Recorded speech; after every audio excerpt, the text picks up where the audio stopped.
हाय, कैसे हो आप? Not good. अच्छा नहीं लग रहा मुझे।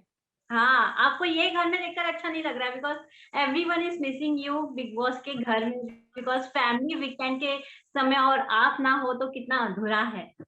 अपनी शॉकिंग इविक्शन के बारे में क्या बोलना चाहोगी? कितना बड़ा धक्का आपको लगा जब आपने अपना नाम देखा होगा आपने, मैं बहुत ही ज़्यादा शॉकिंग था और मुझे बहुत बुरा लगा।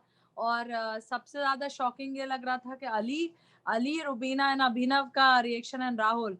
बिकॉज़ किसी को भी नहीं लगा था कि मैं जाऊँगी। उनको ये पता था कि फिनाले तक तो जाएगी अर्शी और हमारे साथ हम लोग मस्ती करेंगे फिनाले तक। लेकिन जैसे यस, इविक्शन का सलमान साहब ने बोला, तो उनको भी बुरा लगा सलमान साहब को। वो मुझसे बोले कि अरे अर्शी यार, तुमने मेरा गेम खराब कर दिया, अब मैं किसके साथ तरीका वक़्त ये करूँगा। And you lost the plot ऐसे बोल के गए हो। एंड बुरा था बहुत। यार दिल टूट गया था मेरा, बहुत बुरा लगा मुझे। क्या आपको लगता है कि जो लास्ट वीक हुआ देवोलीना के साथ, उसके कारण आपको टारगेट बनाया गया और उसके कारण आपको इविक्ट किया गया? बिकॉज वो बात मेरे दिमाग में तो नहीं थी फिलहाल। लेकिन होता है कभी कभी, बहुत अच्छे अच्छे कंटेस्टेंट घर से चले जाते हैं और कुछ वीक कंटेस्टेंट घर में रह जाते हैं। शॉकिंग एलिमिनेशन तभी तो होता है, वो शॉकिंग एलिमिनेशन है। और नहीं, ऐसा नहीं है। लेकिन हाँ, उनका जो बर्ताव था मेरे लिए, मैं वाकई में बुराई नहीं करना चाहती थी उनकी कभी भी। उनका जो बर्ताव था वो बहुत खराब था मेरे लिए, रुबीना के लिए बहुत गंदा बर्ताव था। और कब तक बर्दाश्त करते हैं उनका उनकी बातें सुनाना, अपब्रिंगिंग पे जाना, घर वालों पर गाली बकना, उंगली दिखाना, करची फेंक के मारना, प्लेट फेंक के मारना, कप फेंक कर मारना। सबसे ज्यादा बुरा यही लगा, मैं बार बार हर इंटरव्यू में बोली हूँ कि वो खाने को फेंक के मारना, वो मेरे लिए बड़ा शॉकिंग था। क्योंकि इंसान कुछ भी है, खाना फेंक के नहीं मार सकता है। पराठा फेंक के मारा, पराठा तोड़ के मुंह में ऐसे ठूस दिया मेरे। मेरा मेरा दिल चाहता है उस वक्त कि मैं उनको उस चीज का जवाब दूं। लेकिन क्या है ना, अब हम वहां पर एज ए चैलेंजर गए थे और हमें हमारे शो के रूल्स पता थे कि हम किसी को मार नहीं सकते। और धक्का भी मार सकती थी मैं उनको उस वक्त, लेकिन मैंने नहीं मारा। क्योंकि फिर अगर मैं वही चीज करती तो फिर कोई फायदा नहीं रहता। फिर उनकी जो असलियत थी वो लोगों के सामने नहीं आती। उन्होंने जैसे रिएक्ट किया, बहुत गंदा था। मतलब मेरे लिए बहुत शॉकिंग था। रुबीना और मेरे साथ बहुत लड़ाई हुई, हम दोनों की बहुत लंबे समय तक लड़ाई चली रुबीना और मेरी। लेकिन हम दोनों ने एक दूसरे के लिए कभी ऐसा नहीं किया, कभी भी नहीं किया, कभी नहीं। और जब बात किया जाए ना, लास्ट लास्ट में हमने ये भी देखा कि रूबीना और आपकी अच्छी एक जमने लग गई थी, आप दोनों की अच्छी बॉन्ड जम रही थी, आप दोनों की सोच मिल रही थी। ऑडियंस और देखना चाहती थी अर्शी और रूबीना की दोस्ती, वो अधूरा अधूरा रह गया। आप क्या बोलना चाहोगे रूबीना की दोस्ती के बारे हाँ, अभिनव अली, राहुल एंड रुबीना।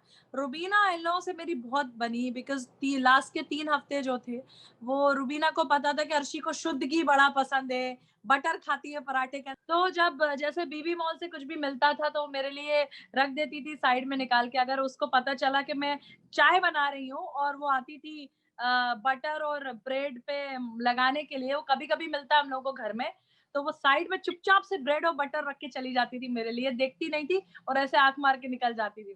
तो बहुत अच्छी बॉन्डिंग हो गई थी। बेसन का हलवा बनाती थी मेरे लिए, उसको पता था बेसन का हलवा पसंद है। अभिनव आटे का हलवा बनाता था।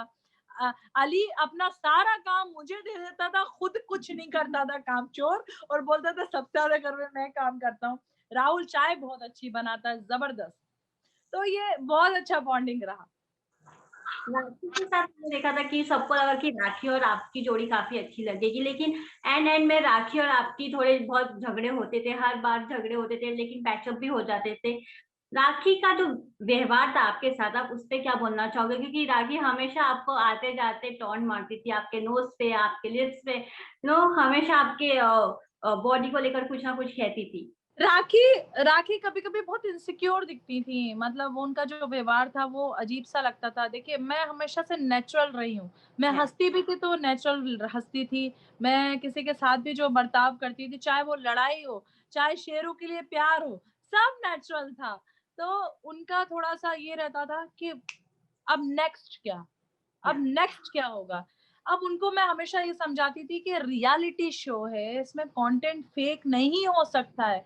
आप आज कंटेंट कर सकते हो, कल नहीं कर सकते हो आप। क्योंकि आपकी जो लड़ाई है, आपके झगड़े हैं, आपका प्यार है, आपका रिश्ता है, आपकी दोस्ती है, वो सब नेचुरल रहता है उस घर के अंदर। हमको नहीं पता कि कल क्या होने वाला है, हमें नहीं पता रहता था आधे घंटे के बाद क्या होने वाला है।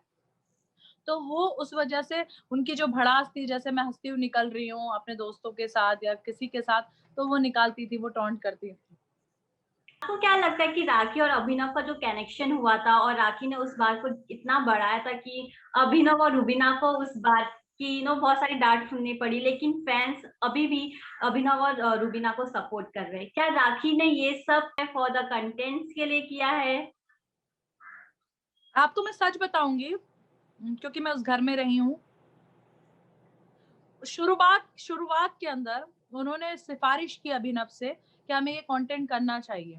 अभिनव ने कहा कि हम जब तक एक दायरे में हैं और पब्लिक को मज़ा आ रहा है तब तक आप कीजिए। लेकिन जब मीडिया घर के अंदर आई और उन्होंने उठ के उनको किस किया, हम्म। तब से अभिनव को बहुत बुरा लगा। और एक बार ये रो रही थी तो उनको एक टाइट हग दिया, जो दोस्ती में देते दोस्ती यारी में, और मुझे भी दिया जाता था बहुत बार।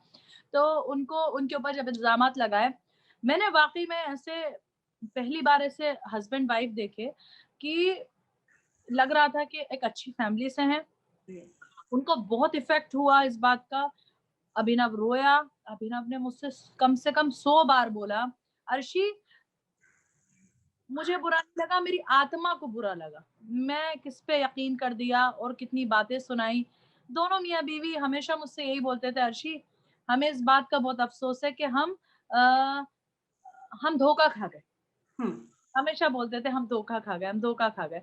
और मुझे वो सुन के ना इतना बुरा लगता था अभिनव की शक्लें देखकर कि यार, रुबीना भी हमेशा मुझसे बोलती थी, "अर्शी, मैं धोखा खा गई यार, धोखा खा गई।" मतलब उन लोगों को इस चीज़ का बहुत अफ़सोस हुआ। और हमने राखी को ये चीज़ समझाई भी थी कि देखो, एंटरटेनमेंट के लेवल पे करना है, करो, कोई मना नहीं है। हम चैलेंजर है, शो के लिए आए, शो ऊपर जाए, मोस्ट इम्पोर्टेंट है। या। लेकिन एंटरटेनमेंट के लिए किसी का दिल दुखाना और उनके कैरेक्टर पे ऊपर इल्ज़ामात लगाना, ये सब करना, ये सही है कि रुबीना से भी बहुत सारी बातें निकली थी, लेकिन जब निकली थी, जब उसने उसको ठरकी बोला था। और मैंने ठरकी बोला था तो वो एक मज़े मज़ाक मस्ती में था। तो उसको इतना ज़्यादा नहीं कर सकते थे वो, अभिनव को पता है मेरा नेचर, लेकिन उसने जो तेज़ में बोला था, गुस्से में बोला था, आई डोंट थिंक सो कोई भी पत्नी बर्दाश्त कर सकती, नहीं कर सकती यार। मैं राखी की बुराई नहीं कर रही, राखी की जगह कोई भी होता ना, कोई बर्दाश्त नहीं करता। कोई मैं ही होती, मुझ पे ही फेंक के चली जाती वो पानी, क्योंकि कोई नहीं बर्दाश्त करता यार।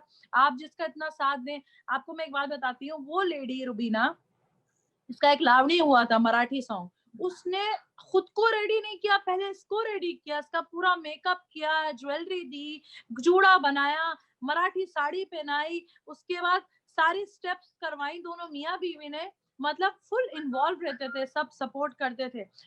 रुबीना मुझसे हमेशा बोलती थी कि अर्शी, मेरी फैन फॉलोइंग की वजह से अगर किसी को फ़ायदा मिल रहा है, कुछ हो रहा है, तो मैं रेडी हूँ, मैंने किया जब तक वो मेरे साथ अच्छा है। उसने किया और बहुत किया, और बाद में जब ऐसी चीज़ें हुई तो लाज़मी है कि इंसान को अफ़सोस होता है। मैं राखी की बुराई नहीं कर रही इस बारे में, लेकिन जो घर के अंदर हुआ है, वो चाहे मैं भी करती, तो मैं भी बहुत नेगेटिव दिखती। Yes, yes. और आशी, हम सबसे ज्यादा आपके उर्दू भाषा, उर्दू लफ्ज को मिस करेंगे। जैसे कि सलमान खान मिस करते थे, वैसे हम भी आपके उर्दू लफ्ज को मिस करेंगे। तो जाते जाते फैंस के लिए एक उर्दू में मैसेज हो जाए आपके स्टाइल में, आशी खान के स्टाइल में। पता नहीं लोग किस मुगालते के अंदर हैं कि मैं हलक तक खा खा के मेरा वजन बढ़ गया, लेकिन ऐसा नहीं है। अब मैं हलक तक खाना कम करूंगी और अपना वजन कम करूंगी, और लोगों के ये मुगालते जो शगुफे पाल के बैठे ना, उसको खत्म करूंगी। Thank you so much, Aashi, for giving your precious time. Thank you, love you. Bye.